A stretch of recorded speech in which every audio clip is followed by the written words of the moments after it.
Today Show. Danielle Mercury. Welcome to Today Show. Welcome to Today Show.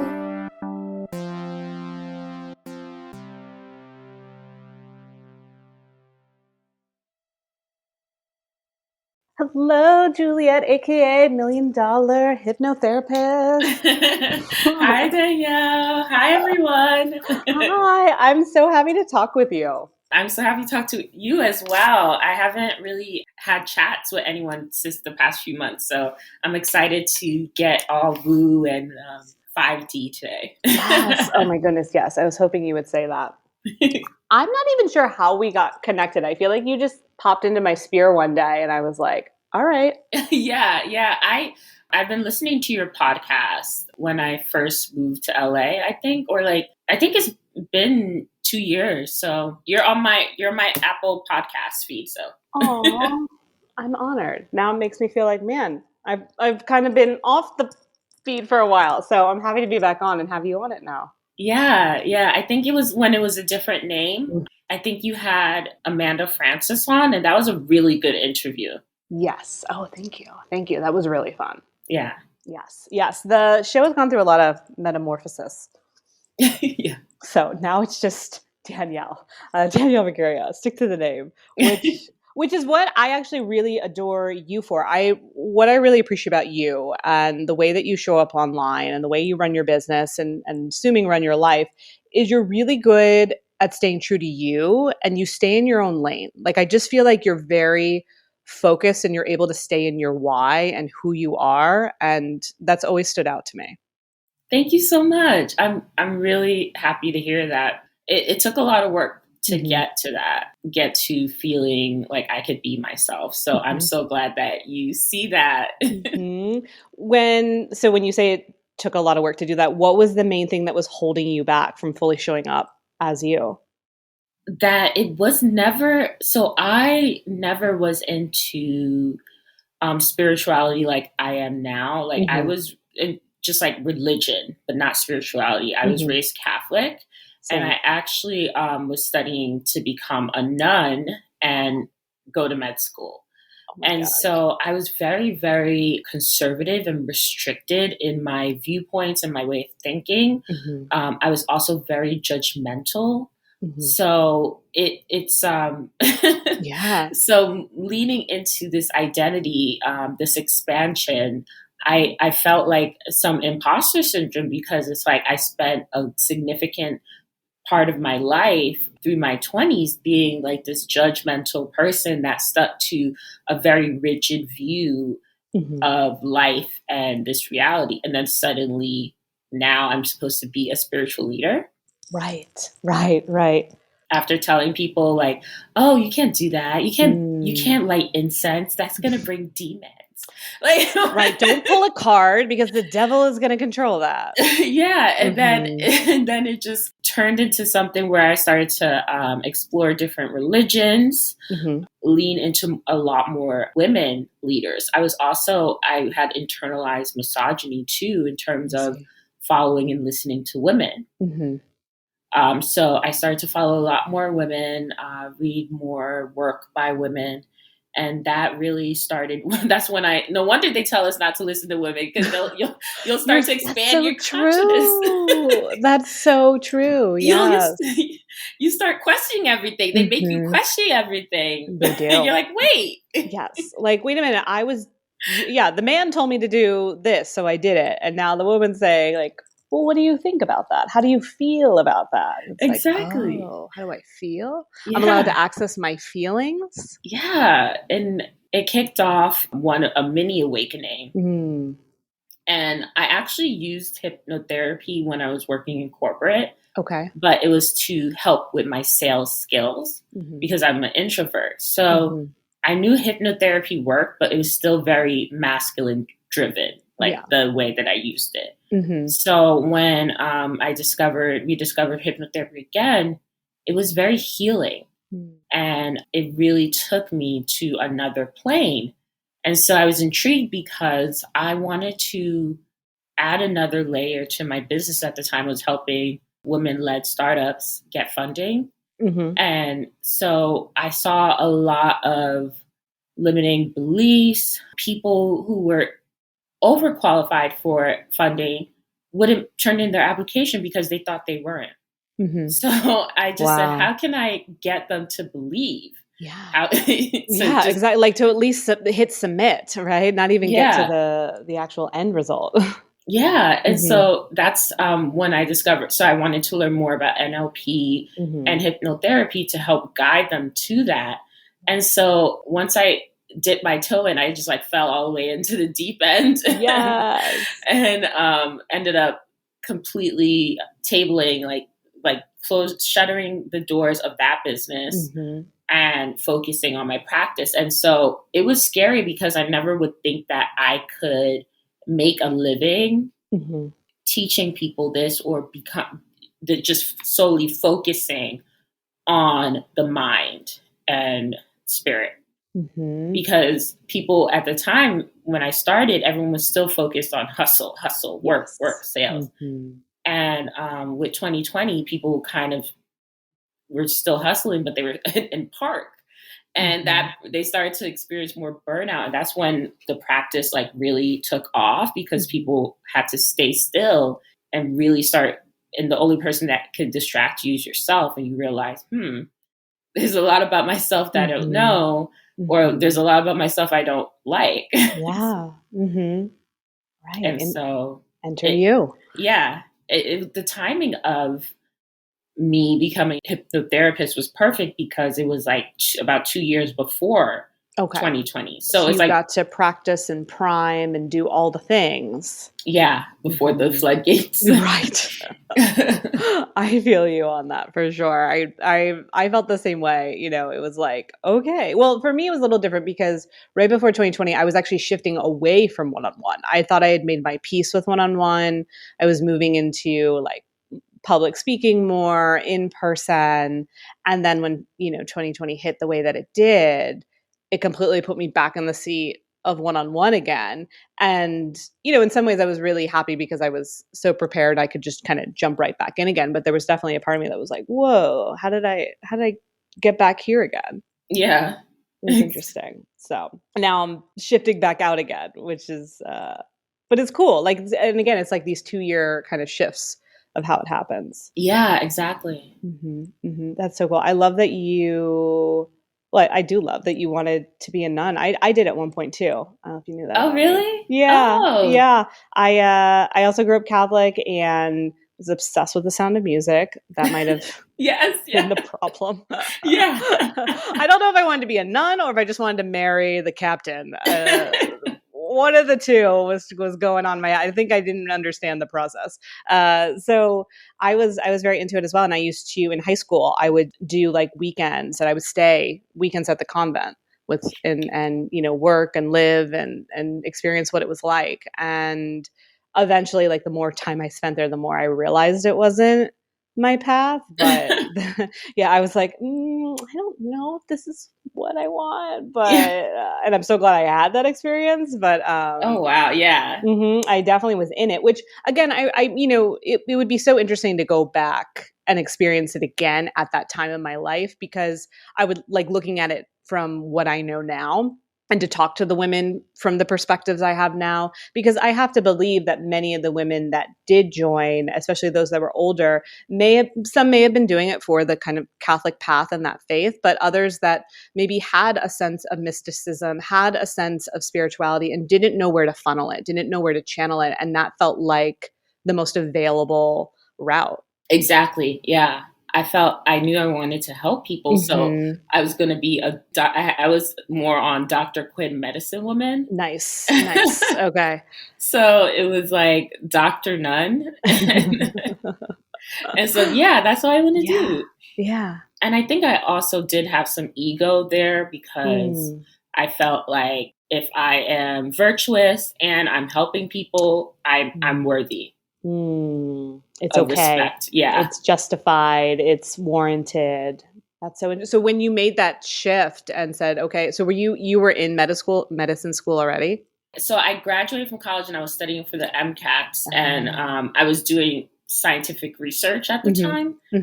And and a lot of my friends were already in med school, Mm-hmm. and I just did not like the lifestyle. Yeah. Like seeing it for just like how you had that immersive experience. It was Mm-hmm. like seeing the people that are going through this, Mm-hmm. being in this scientific community. And it was once again restrictions. I just always felt restricted. And so I said, I want to take a break. I was going to just take a break, but they kept getting longer and longer. And so now I'm in grad school for my PhD. So I am back in the academic community. You will be a doctor. Yes. Mm-hmm. But I'm older now. Mm-hmm. And so I'm like, I say, I'm going to do it my way, actually. Right. Why do you have to do it like this? Exactly. Did you have any guilt or regret at first when you were making that shift to leave or to not move forward with med school? Yeah, I felt like a failure. Mm-hmm.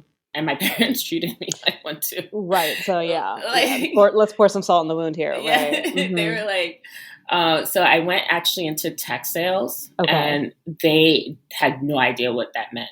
Yeah. They were like, "What do I tell people that you do?" Oh, and I'd be that like, was their thing. They wanted the statement that they could provide about their child. Mm-hmm. Yeah, like everyone's like, my son is a lawyer, my daughter is a doctor or nurse or engineer. Those were the options, and they were like, tech sales, like, what is that? They didn't understand the value that it brought. Yeah, even, and it's funny now, the only thing that they do understand is money. So they see I have money, and I haven't asked them for money in years, and I'm doing well. But they're still, the conversations are just like, so how's your business? Yes.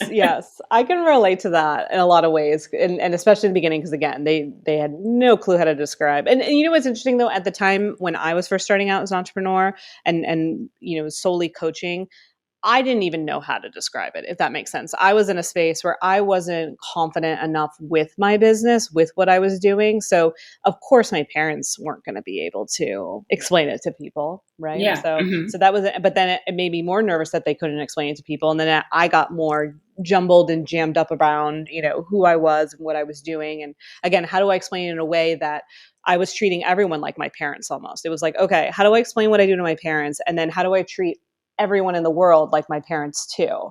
And that really set me back for a really long time until I eventually started to realize, like, wait, your parents are not your clients. Your these aren't the type of people that you would be super excited if they signed up for a course. If anything, you'd probably feel the opposite way. Like, if my mom signed up for my membership right now, I would probably be like, I'd probably call her and be like, you don't want to do this. Like, I love you, but like, I know. But I did actually hypnotize my parents. Cool. So my mom's like, wow.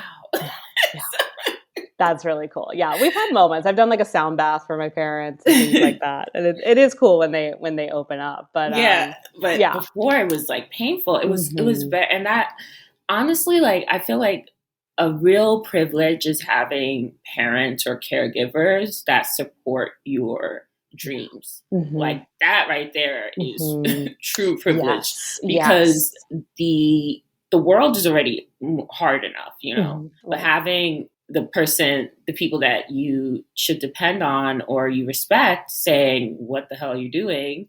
And not being cute about it, like just being very blunt about it. Right.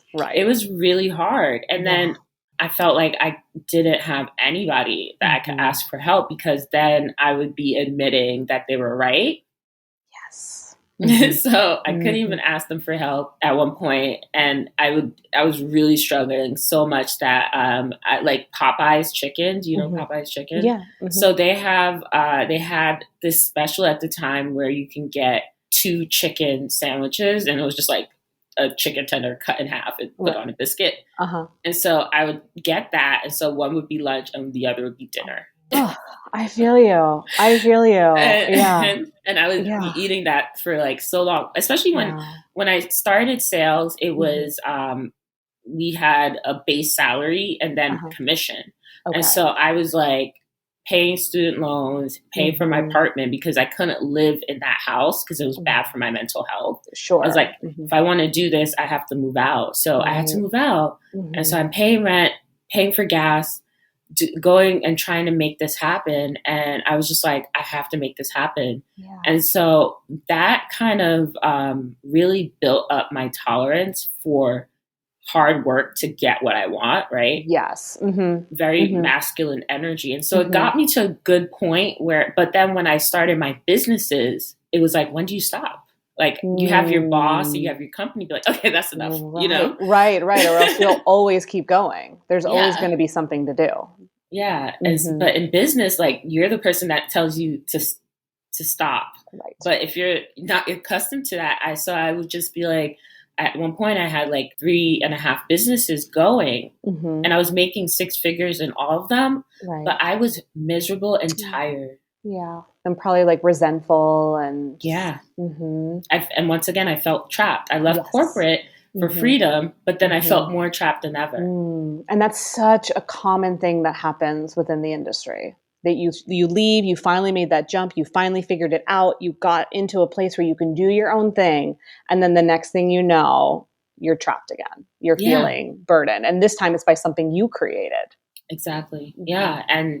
And so the timing of me shifting gears and leaning into more flow and leaning into rest, it was by force. It's like if I did it, I would end up in the hospital again. Right. And so I started to just share my story over and over on Twitter. I was talking to no one. I was just tweeting, talking to myself, really. I love it. So you were like sharing your story in like one sentence at a time? Yeah. Like I'm like, people don't realize it's important to rest. Yes.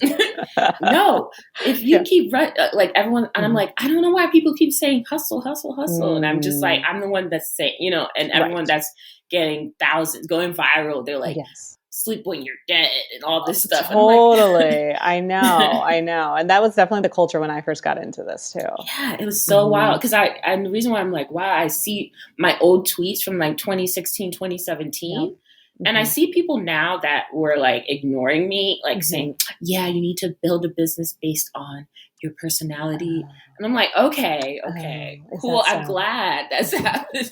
You need to build it around your lifestyle. I'm like, and your standards. And you're like, wait a minute, you were the one that said no pain, no gain. Exactly. And, sleep is for the weak. Yeah. And everyone's now infusing self-care and mindset. So that's why I'm like, you guys need to go beyond mindset and self-care because it's still very ego-based and it's still looking at quantifiable numbers. Like if you don't hit that level of self-care, you're a failure. If you don't hit this mindset block, you're a failure. So I'm trying to So once again, I'm like, no. Right. You're in a self-care hustle now. I definitely did that. Especially when I was in Kundalini. I felt like I burnt myself out because I was doing so much Kundalini because I thought I had to, but I was looking at it as self-care. I was like, well, I have to take care of myself in this way and I have to do it in this very extensive way, which was not necessary.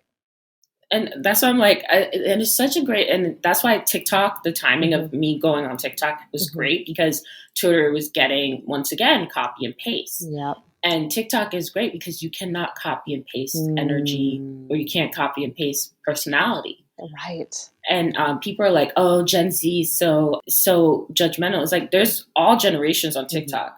Sure. Exactly. You have octogenarians with millions of followers. So it's not age. They're my favorite actually. So right? There you have it. That's where I get my dating advice. Exactly. I was like, no, you're mad because you can't copy and paste. You can't fake the funk. You actually have to do the work. Yes. And people can tell. You can't fake the funk. Yeah. I love it. They can really tell. It's interesting. Yeah, it's true. And even like if you look at what's going on Instagram right now with like all the imposter accounts and like whatnot, it's just like, and like they're not working. They're just a nuisance. Yeah. Yeah. Because again, it's like, okay, cool. You can try, but. Yeah. Exactly. Like I don't give it my power, like I think I have like 8 or 9 fake accounts right now on Instagram. And I'm just like, okay, like it's almost like it's none of my business. Mm-hmm. Yes, they're using my pictures, and yes, I've reported it, and like, that's all I can do. It's like none of my business, because my business is my business. And again, you can't fake it. And I would imagine that the people that utilize my business and want to continue with me and my business will just stay in my account and know better if anyone else tries to fish them. Exactly. Yeah. People have reached out to me like, this person says that they are psychic gift and they want to give me a reading. So I don't even do readings. No. Right. And you have to apply for a session even. Yeah. So I would never reach out to anyone. Same. Like I have a 6 week to 2 month wait list to get with me. So I'm like, why all of a sudden would I be like cold calling you? Like I had someone literally message me and she's like, I'm on the Zoom. Where are you? And it was like a Sunday at like 10 a.m. And I'm like, I never do calls on Sunday, first of all. And like, and then I connected the dots, but it's very interesting. But I just don't like to give it even my energy, because otherwise, like I noticed at first I was getting really worked up around it. I'm like, what are you getting so worked up on? And it's like, it's taking advantage of people. It's, all this stuff. But I realized it was like pulling all these old fears that I had around myself with my business. And I was like, oh, okay. I see what you're doing to me, random dude, probably in, some country far, far away. I see how you're now suddenly becoming my healer. But yeah, but point being, I think overall, it's just like at the end of the day, like trusting your essence, trusting who you are, and like finding the platforms where it really works, like back to TikTok and how that's really benefited you. Yeah. And I see a lot more people getting hypnotherapy certifications, which is good. But then when they get there and I see them start to follow me, but then I see them like, I have $1 Million Hypnotist and someone was like 6-figure hypnotist. And I'm like, oh, okay. Right. Interesting. And you're probably just a $5 hypnotist if we're being real. Yeah. But yeah. It's like they see me now. They didn't see the journey. So I'm like, wow, you're missing out. That's why I don't archive posts. I want people to see like what I used to post. I want people to see my old YouTube videos because you're trying to, it's like, let's skip to the good part. It's like, no, the good part is in the middle. The good part is in the middle. I'm being able to be authentic now because of me trying things and it not working out. Yes. So now I'm 100% sure that's not going to work. Instead of being like, maybe it'll work. Right. Like, no, it doesn't work. Yeah. And so many people try to just jump ahead to where you are now or see where you are now. And again, think they can duplicate it or think like, okay, if I do it just right.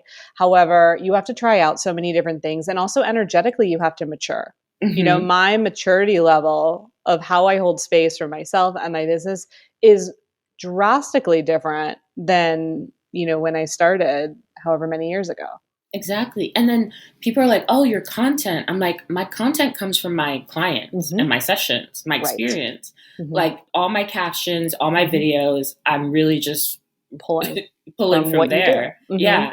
So they're like, I would love to learn more about this. I'm like, well, enjoy my program because I don't know. I can't give you an Amazon wish list, like, or take more clients. I don't know what to tell you. Well, yeah, that's the thing too. It's like, just be willing to be in your work, before, like, again, when people are like, how do I do it? How do I do it? It's like, it's not about how you do it. It's just about doing it. Like the more that you're in it, the more it shows up right back for you. And the more you understand and the more clarity you have around like where you shine and where you're really able to like help and hold space. Yeah. And that's why, that's why I started to do group sessions, but I split it into conscious work and then the session just to give people a framework to get to where I was because so they don't so they don't copy me, so they can just find their own special formula. Totally. And so basically unlocking your special formula because there could be a million hypnotherapists, but there are a million different ways that hypnotherapists can help people. Yes. So it's not really competition. It's just for you to unlock your special experience and your special method and align it with people that you can actually help. Exactly. And again, it's and it's beautiful when you say it, and it takes some time to craft that unique niche that you have to offer. Yeah, exactly. Mm-hmm. Like I had to learn a lot about myself and the type of clients I wanted to work with, who I have patience to hold space for, because patience is important. I realize I don't have a lot.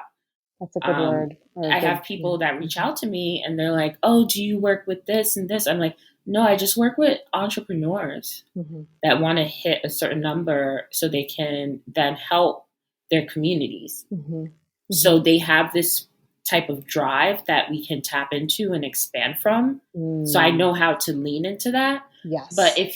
But for people who are like, I don't know what step to take next, I'm like, I don't know either. I guess we're both stuck here, huh? Yeah. Because my interest immediately went out the window. I'm diagnosed with ADHD. So it's like, if my nervous system is interest based. So if you come to a session, you're like, I don't know what I want to do. I'm like, well, I do know what to do is to end this session and give you and flee.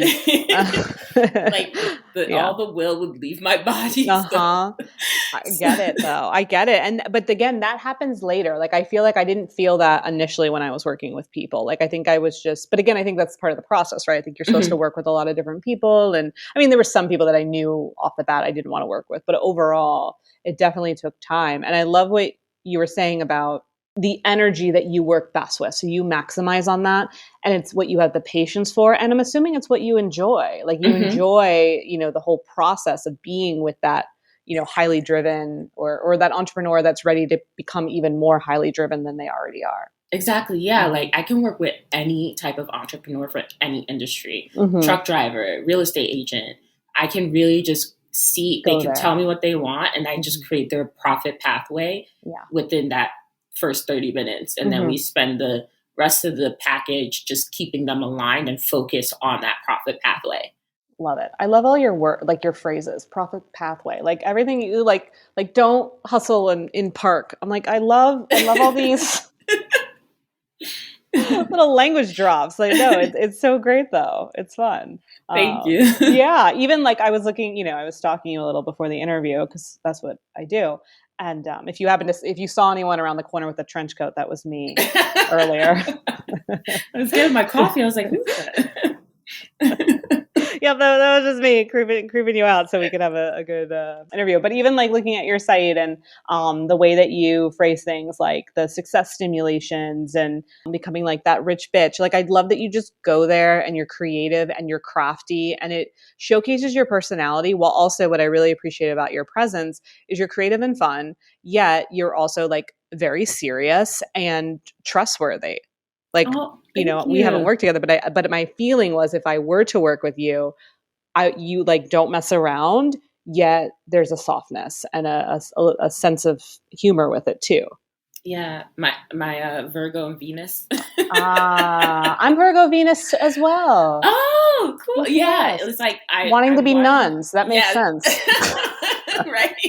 Now I get it. Like your success is important to me, but you better bring it. Yeah, no, but it's true. It's true. I can't work with anyone that's kind of quote unquote lazy or has this expectation that when they show up with me, I'm going to do it for them, or and I'm sure you've had to deal with that with hypnotherapy. And I'd be curious even to talk about it a little more to kind of, I don't know if people have this belief like, okay, is all I have to do is just sit here and you're going to change me. Like, how do you navigate that kind of perspective? Yeah. So I basically tell them that they have to work with all these different layers. And then I show them the layer that I'm going to work with them on. Okay. And then how they have to, and then I give them a date. I give them the timeline of when they could expect to experience these changes. But the first thing I say to them is like, you have to decide that this is going to work. If you come in hem-hawing, you need to walk right back out the virtual door, because I'm no longer in office, but you need to walk out of here. They're like, I'm at home. I am on vacation. Oh, look at that. I'm in Aruba. Right. And so it's like, you have to make that decision. You have to decide. And this is with anything. I was going to record a TikTok video about, because people are using gatekeeping a lot, that term.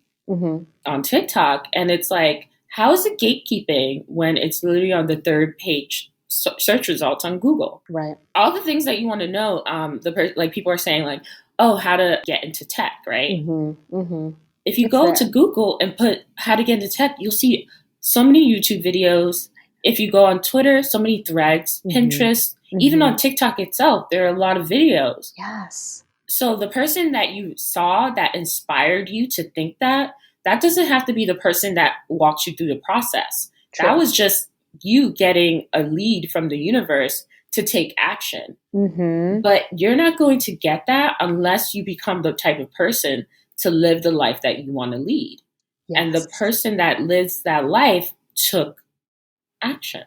They took action. They researched. And I think going to the Google has been such a gift for me. And I don't because I get that a lot too. People like ask me questions. I'm like, you could literally Google this. Right. Like you could literally Google or hashtag it, or, you can find it, as opposed to like dropping in someone's DMs and, asking these questions. And again, that just shows like, you're not ready to do the work. You're ready to try to get answers that will somehow magically morph your life. Yeah. And if it doesn't, we're gatekeeping. Yeah. Right. Like right. I'm a hypnotherapist. That's as much as I can push you, besides like going into your body, transferring my soul into your body and living your life. Maybe in 20 years. That sounds like a great sci-fi movie. I think there was a show on Netflix. Wait, did you watch? I think it's called Behind Her Eyes. Oh, is that what it's called? Before Her or something? Or yeah, something like that. I'm gonna watch that. It's on HBO, right? Yeah, you need to watch it. Yeah, I actually, that's so funny. Yeah. I'm watching it tonight. I'm watching it. Yeah. There we go. Perfect. I'm like, I was like, I don't have my wine. I'm gonna watch this. Yes, tonight. That's my psychic message for you. Watch the show tonight. That was what I had for you. Amazing. Yeah. I definitely, because it's like that's as much as you're gonna get. Yeah. I don't think that will ever happen, though. I mean, from the space of let's get a little more 5D. So from the space of like our souls, right? We have a soul and we came to this earth. And like, do you believe that? Like, kind of in the, like, how do you believe we showed up here? Yeah, I feel like we are from other parts of the universe. And so we kind of get in line and we fill out forms and it's like, oh, what do you want? Yeah, that's how I see it too. And then we get put into these bodies and everyone has like, all right, so these are your limitations. These are this, so you should overcome it if you want X, Y, Z. Okay, I'm with you on that. I feel the same. So then when it comes to hypnotherapy, and I'd love for you to explain it in your realm. So are you connecting back with the soul in order for people to work with those like human limitations that they picked up? Or is it more working with like soul karma that they brought into this journey? So both. So is able to, so they can see not their limitations, their purpose, and also their gifts. So, and sometimes it can be them, or it could be ancestral. Like, for example, I'm the reincarnation of my great grandmother. So, in terms of my religion, my indigenous religion, I'm the reincarnation. My mom told me this, and I was just like, okay. but so she treated me like that, like my whole life. I was like, I actually would like a mom, but I guess I'm I'm your great grandmother. Or your grandmother. Yeah. Cool. No pressure. Right? 5-year-old grandma. Yeah. Right. Exactly. I'm like, really cool. You're like, why am I out in the garden preparing dinner for everyone? Right? What's going on? Yeah. Exactly. And she always like asked me for advice and stuff. And I'm like, I don't know what I'm talking about. Right. But I would give her advice, give everyone advice. And so I took that on, but then I realized, like, doing this work, that my challenge in this life is to put myself first. And you do. I really see that. Yeah, I really started to do that more, and it feels good. And so I knew, I was like, it was uncomfortable. It was scary at first. Like, it did not feel comfortable. It did not feel good, but now it feels right. What was the scariest part about it? People not loving me anymore because I couldn't do what they wanted, or I didn't listen to their problems anymore. Mm-hmm. And what happened when you started taking more time for you? They were a little mad, called me stuck up, or like, you changed, but then they came around. Yes. And that always seems to be the case. Yeah. And now they even like respect me for my boundaries, and they kind of like, it gave them permission to do it themselves. Right. And that's a big thing I've learned in my journey. It's like, it's going to take time. Like I think your fears are valid. Like your fear was valid. People won't love me anymore. Or they'll say things or whatnot, because in some ways that technically did happen, right? It's not that, that you've changed, that, I don't understand, blah, blah, blah, blah. Right. So they did do those things. However, you kept going and you kept growing. And as a result, there was like this beautiful like morph that started to happen, where they started to see it in a way where they're like, wow, look at her, go Juliet. Like, I could use some boundaries. And then it's like, whoa, really look at her. Like, look at where she's landed. So it's just a testament to like, keep going, keep doing your thing, and don't hold back because of the fear that you have around what other people will think or what they will say, because likely they might turn around in a beautiful way based on your progress. Yeah, exactly. I did lose like 5 long-standing friends, but I feel it's actually life is better without them. And I made new friends that are just so nourishing and just really supportive, but not, I still have, I still work with my attachment style. I'm like, wait, hold on, stay over there though. Yeah, we got stuff. Don't worry. Maybe because they're long distance friends. I'm like, they're amazing. Yeah, yeah. They're the best. They give me so much space. Yeah, exactly. But I really have attracted like really good friends and people I can travel with and be open with and have these amazing, expansive conversations with. And so I tell my clients, all right, so this session is complete and you are going to start doing this work, and people are going to react a certain way, or you're going to start receiving. It's not going to feel good, but keep going.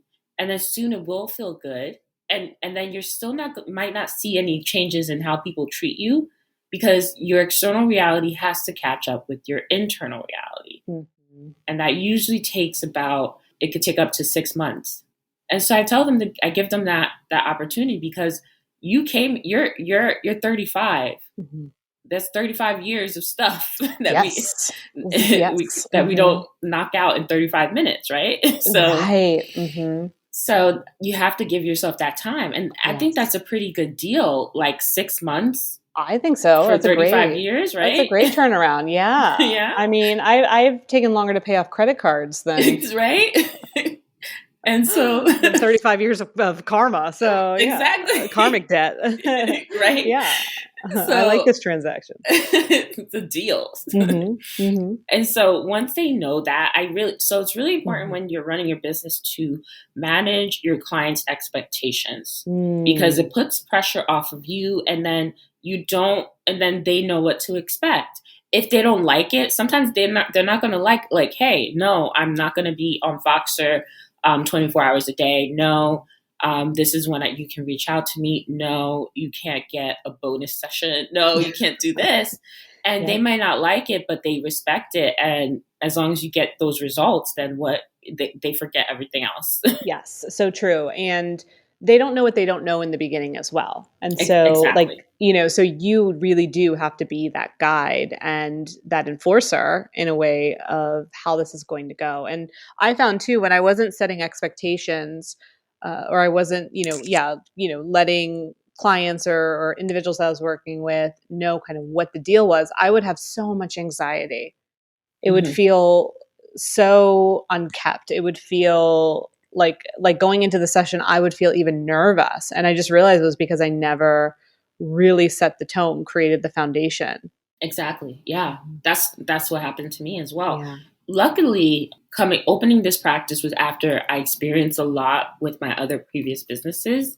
So that experience with client work and the type of people I work best with really kind of gave me a head start with this practice as well. So when people first get their certifications, they're like, whoa, you're a successful hypnotherapist. I was like, yes, but I'm a successful I was a successful salesperson, right? A tech salesperson and a business person.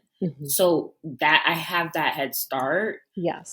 People that I graduated with when we did a certification, they're looking at me like, how'd you hit to 7 figures? I was like, because I started certification with multiple 6 figures. Right. You have to remember where people started. Exactly. That's a big piece of it. It's like everyone's meeting themselves where they're at. And you were at a point where you were able to build those businesses that hit 6 figures. So to then pull your current business in, okay, you had some experience. You knew how to kind of leverage certain things. And for the individuals that maybe never even practiced before, like I remember for my coaching business, I mean, they were stay-at-home moms for the first time in their life that they were looking to coach and different things. It's like, have so much like grace and compassion for yourself and be okay with where you currently are.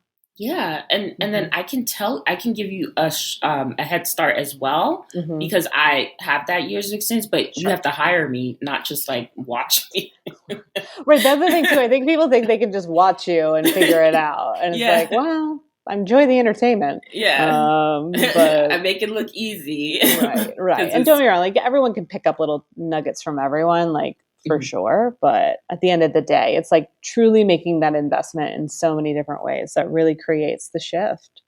I can tell a story with one client. Tell us a story. It's a male client, and so he was watching me for a while. He's been following me for a while, and he was like, "Yeah, I was trying to be more sassy in my." That's so cute. And people got mad at me. I was like, "Yeah, from a cisgendered male saying get your ish together is it's completely different than me." Yes. And he's like, all right. He's like, so we started to talk about his voice and so he's able to lean into his voice and energy that he can provide. So he was like, I'm your big brother. And so then he starts saying, "Hey kid." And now everyone's like, "Oh, hey, big bro," you know, like and that's all. Like you can get that same result, but you may have to do something different. Absolutely. Right. Like my thing is like whenever I go on stories, it's always hi, my loves. And it took a while to kind of even just find that, but it's like you create the more that you engage, the more you build trust and the more you kind of create these like signature, whatever you want to call it, statements, frameworks, whatever, to allow people to continue to enjoy that connection. Exactly. Yeah. That's really funny though, that he was trying to be it's like, I was trying to be sassy. Yeah. I did enjoy your last reel. What were you eating? Like a bagel sandwich? Yeah, it was, everyone thinks it's a burger, but it was like the croissant bacon from Starbucks. Nice. It looked delicious. So I felt bad like saying it's not a burger, but I feel like I knew it was some kind of breakfast sandwich situation. Yeah, right. I wasn't playing into the burger bit. But I was like in between sessions, so I was like, "Oh, I wrote this down to write it, but I was like, I'm probably not going to record this because it's like on a random paper. So let me just record it now." And so I just recorded it. And then I was like, I'm going to post it on Instagram too. Since I'm not posting today, I'll post this on Instagram because I feel like someone needs to hear it because it is a lesson. Yeah, it was good content too. To be clear, if anyone doesn't know what we're talking about, it wasn't just about the sandwich that she was talking about. It was about money. Yeah. And then it was like, I also noticed that when I go shopping now, because I just spent $5,000 on crystals. Look at you. Right? Love. And what's your favorite one that you got out of that batch? I have this huge citrine table. Oh my goodness. And I feel like the queen. The queen, like that Kanye West clip. How much does the earth cost? I'm going to buy earth and be queen. Like, as I feel. I love that. You have a piece of the earth at home now. In the form of citrine. And honestly, when I walk by it, I cheese so hard. It makes me so happy. It feels so good. Like if I feel low energy, I'll just go to it right before the gym or something. And I'm like, this is worth it, right? Yes. And so, it's true. Yeah. And when she was like, I have a crystal stylist, the crystal stylist picking out the stuff. And I was just like, yeah. And it was like, after I spent a lot of money, but I still was like, it's fine. It always comes back. And I'm like, why do I keep thinking this? And this was important to me for my human experience. And so going to Target, it was nothing now, like spending money at Target. I remember I used to be scared to go to Target, like, I'm going to spend a lot of money. Now it's like a trip. And so that took work to get there. Because I was making multiple six figures. Like the story I told you about the Popeyes, that happened for like, so I was in that state for about 8 months. Okay. And then I started getting my sales commission, like really big commissions. Nice. I was like, yeah, this is amazing. Because it was a Microsoft partner. Right. So like the ticket prices and stuff, like what we would sell. Right. So you're like, I'm going to McDonald's now. Yeah. Exactly. That's an upgrade. It's like, anyone want fries? Lunch on me. Yeah. I got to eat breakfast again. Like, wow. But I still kind of held on to, I still felt broke. Even when I was having multiple six-figure businesses, I still felt broke. Right. So I was like, I wish I knew this sooner. So I'm going to let someone else know this. Because I said this during a session. And so I just repeated it on camera this time. Yeah. And what we're referring to is this idea of feeling safe with your money. Reason why sometimes you can make all of this money and still not feel right or still feel wonky, or you spend it and then it goes away and you don't know when it's coming back. It's because there's something around not feeling safe with it. Something, around, you didn't train yourself to actually feel good with it and to continue to hold on to it and continue to work with it. Yeah. And you have to train yourself. It's not something that one event changes. It's like you have to be consistently saying, almost doing like consistent pattern interrupts, like unclench your booty cheeks at Target before they swipe the card. Take a deep breath. Take a deep breath. That's so funny. So the wild thing is once I started making money and like really good money for myself, I stopped going to Target. I haven't been to Target in maybe 3 years. Oh yeah. And I really I realized there was just something about the energy there that for some reason it's like I don't want my money going there. Like I've found, and I think that for me with money, I find that I love, like now I shop local as much as I can. Like I literally stay with Whole Foods would be probably the only big box store. But even now where I live, I found this like local, it's almost like an Erewhon from LA, but it's like the South Carolina version of Erewhon. And so there's something about spending my money in that way that brings me so much joy. I love meeting people behind the things that I buy. And so the more that I got into that and the more I practice spending my money in that way, and the more I get repelled from like a Target and anything that's like that. Yeah, exactly. Like that's why I still haven't purchased a dining. I've been in this place for about a year now. Okay. I'm searching for a dining table now. You need like a carpenter. Yeah. Oh, I need some. Yeah, I definitely need something because it's like I have the image I want in my mind. I haven't found it. So, but I was like, I want these crystals. Right. Well, I feel like you needed the crystals had to come first, so then you could see how they would vibe with the vision of the dining room table. Yeah, that's true. That's true. And so now I'm like, I would like a actual concrete cement kind of like pedestal, like it looks like a feast. Like yes, that's what I was picturing in my head, like very Last Supper vibes. Yes. And then I found like these chairs. So I'm like, it's all coming together. And and before I used to just like, as soon as I moved the apartment, I have to buy everything, and I buy things in packages as a set. It has to, and not taking time to and be okay. And I think that's that hustle mentality of like, because I've moved around a lot too, where it's like, okay, are you all unpacked? Are you all settled in? And it's like, that's not really possible all the time. Like you need to like get to know your place, get to know your routine, get to know your vibe, and let it like organically come together. And it might mean you don't have a dining room table for a while, or it might mean like I just set up my guest room and it's still not completely done a couple weeks ago, and I've been here for 6 months. Because I just didn't really know what I wanted to do with it. So I was like, you know what, for right now, I'm just using it as storage. And that feels great. Like it did. It like, felt great. And then, and then I cleared all the storage stuff and I morphed it. It's like kind of like a guest room / little fitness center for me. And it makes me happy. So, but I didn't know that I wanted that until recently. Yeah. So It's like, don't force things upon yourself, even in your home. And even if you think like, oh, this is going to make me feel more complete. Like whenever we rush something, it rarely makes us feel complete. Yeah, 100%. It's always like big box kind. Yeah, like you said, big box kind of feel. Like even looking at TikTok home decor, it was all starting to look the same. And then I started to discover people that purchase vintage pieces and have stories behind it. I love those. I do too. That makes me, and I stayed like the year prior. So I was on the road. I was staying in a bunch of different Airbnbs, and I was really particular around the different Airbnbs. And a lot of it was because I wanted to stay in places to like feel like I wanted to feel good in the decor. I wanted to be in homes where people were really intentional around their style and the design. And I wanted to use it as like framework for myself for when I did move into a home to like pull from different places that I stayed. Yeah, I love that. That was I would fun love too. to build a custom home. That would be awesome. Yes. It'll take a while, but that's okay. Yeah. We're here for that. Exactly. I love it.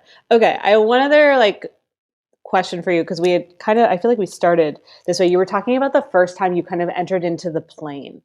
So when you say the plane, I'm assuming that's like the little world that you go into with hypnosis. So what does that feel like for you?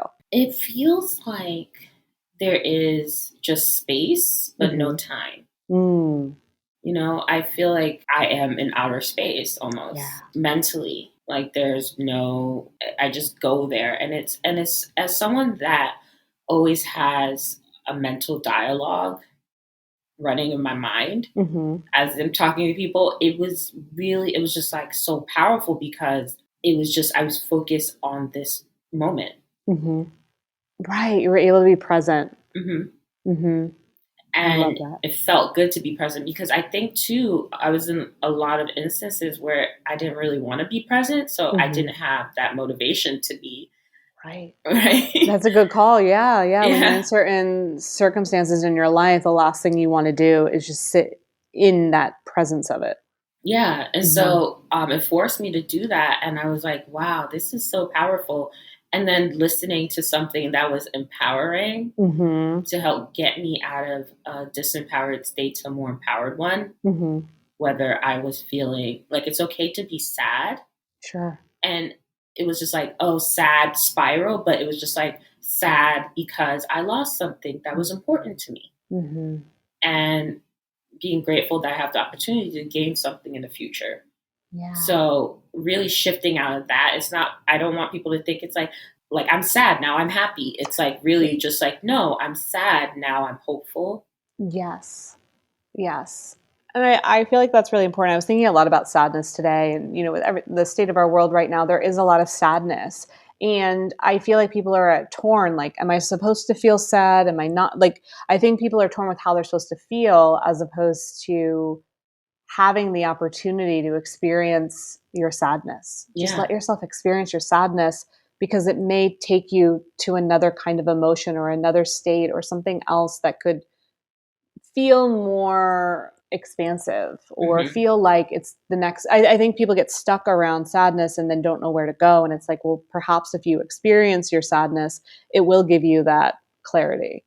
Exactly. I love that it gave you that. And so now I feel more in control of my emotions, but in the sense of I know that I can feel like it won't take me anywhere where I'm unsafe or where I can't get back up. Yes.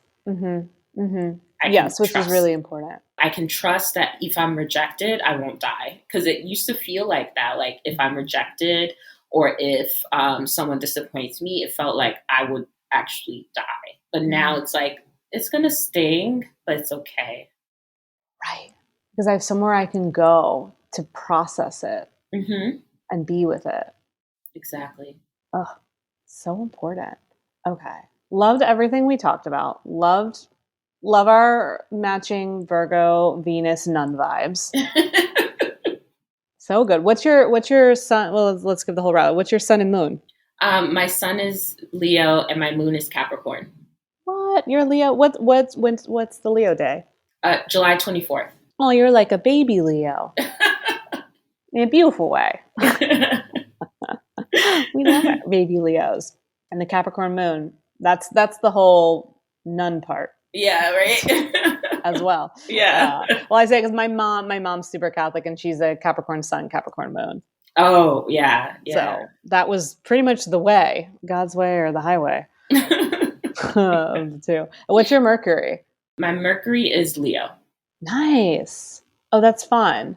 Yeah, it hope like my chart has balance. Mm-hmm. So It does. I appreciate that for you. Right? Yeah. Like imagine if it was just fire. Yeah, well, we're talking to Leo, Sun, Moon, Rising over here. But really? Yeah, wow. Yeah, triple Leo, big 3. But again, I have the Capricorn mom, so she kept me grounded, and I have ADD as well. So that all comes from that fire, right? Yeah. I really believe like fire signs are I've never done a study, but it would be really interesting to find out like who is more likely or more prone to have it.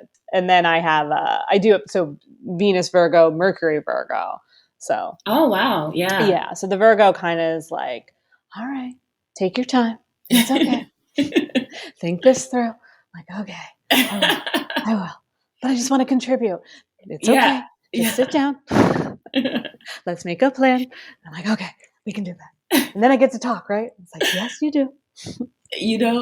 When I was younger, the Leo Mercury, I was able to talk friends into the craziest things because that's hilarious. I was because it was like the Earth placements made it so I can say it, and it just sounded like such a great idea, even though it was a crazy idea. The Leo like made the conversion. Yeah. So the Earth told the story and made it seem like logical, and then the Leo sold it. I like it. I like it. That's why you did so well in tech sales. Yes, exactly. And currently too. Yeah. Because if I know that I'm able to get you a result, then it's like, hello. Yeah, I love that. I love that. That's like your drive. It's like, duh, book me. Ready? Let's do the thing. Let me give it to you. Well, you have a couple ways coming up that you can give people results, right? Yes, yeah. So I do have my monthly group hypnosis on, but it's always a different focus. So this month is on financial trauma and healing. That's so important. And then wait, I have a question about the group. So when you do the group, is it like everyone is just coming in and witnessing it, or do you work with everyone individually too? So I do work with people individually, but it's capped at 50 people, and then they complete a questionnaire so I can make sure that I'm able to hit everyone's. Yeah, and then it's a 3-day experience, so it's not this isn't like an evening with you. It's like a full on. Yeah. Okay. Amazing. So that's coming up. Yeah, it's March 28th through the 30th. Amazing. So I feel like Pisces, Aries season is like the perfect time to kick that off. I do too.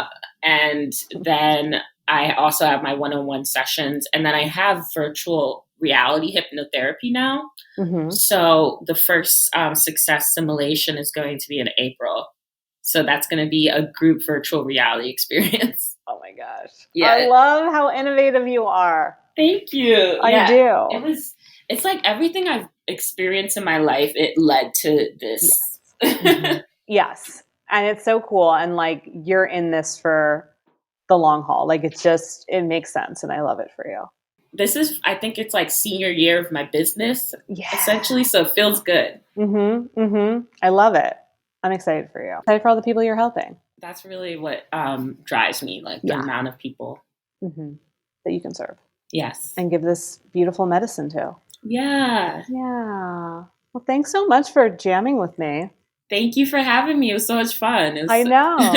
I was so good to like I said, I've been like itching to talk to you in some way. And here we are. So beautiful. Yeah. I hope everyone enjoyed the conversation. I love that it was like a very smooth conversation. It wasn't just like, questions. Here are 5 tips to. Yeah, I don't do that. And even like when people, if they ever come, I guess they're like, do you have an outline? I'm like, no.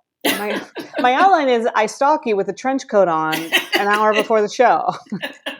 Yeah, that's why your interviews are always so good, because it's always something that I don't hear anywhere else. Yeah, so that's always my goal, because I feel like there's millions of podcasts out there, and most of the podcasts, like I don't actually even listen to podcasts that much myself, but I find most of it is stuff you can find on someone's website, you know, or like read their book, or, you know, and so I really want to get to know you like in the same way that if we were going to meet and get coffee or go crystal shopping, like how it would vibe. So, well, thank you so much. Adore you and appreciate you. Thank you. Adore you as well. And I will see you on the, I was going to say metaverse. Probably. Right? Wherever we're meant to see each other. This reality, another one. Who's to say? I'm here for it. Quick reminder about my membership platform, The Cosmic Channel. The Cosmic Channel is an opportunity to connect with me every month and the like-minded, groovy individuals that you're just going to love. The Cosmic Channel is a sacred space curated with you in mind. It's an online gathering place away from the noise of the world and a safe haven to open up to spirit along with other beings devoted to their path. As your teacher, your host, and your guide, I curate a mind-body-spirit adventure utilizing my ability to channel and the knowing of what we all need on a collective level. The experience is entirely supported by the direction of the cosmos and the soul-aligned community truly ready to show up for it.